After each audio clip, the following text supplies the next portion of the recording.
রাজধানীর ধানমন্ডিতে নজরুল চর্চা ও গবেষণা কেন্দ্র আমি নজরুল এই আয়োজন করা হয়েছে শতবর্ষে কাজী নজরুলের লাঙল শীর্ষক গান, কবিতা ও আলোচনা অনুষ্ঠানে লাঙল পত্রিকা নিয়ে আলোচনা করেন শতবর্ষে কাজী নজরুলের লাঙল বইয়ের সম্পাদক ও আমি নজরুলের প্রতিষ্ঠাতা আবু সাইদ ও লেখক সোনিয়া তাসনিম খান।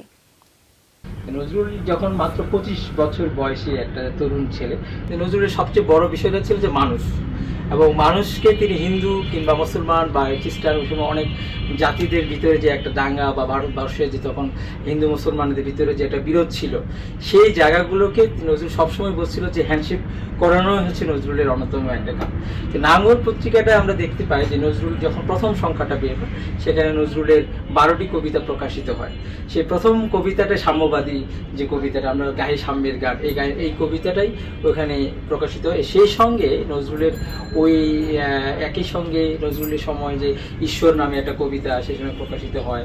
তারপরে হচ্ছে নারী যে কবিতা, নারী নিয়ে যে আমরা বলি যে নারী যে বিশাল বড় কবিতাটা নজরুলের পাই, সেই লাঙলের সংখ্যাতে এই কবিতাটি প্রকাশিত হয়। তো এরকম অনেক 12টা মানে বেশ ভালো কবিতা, পরবর্তীতে আরও দুইটি সংখ্যায়, একটি সংখ্যায় একটা আর একটা সংখ্যা, মোট 15টি কবিতা প্রকাশিত হয়।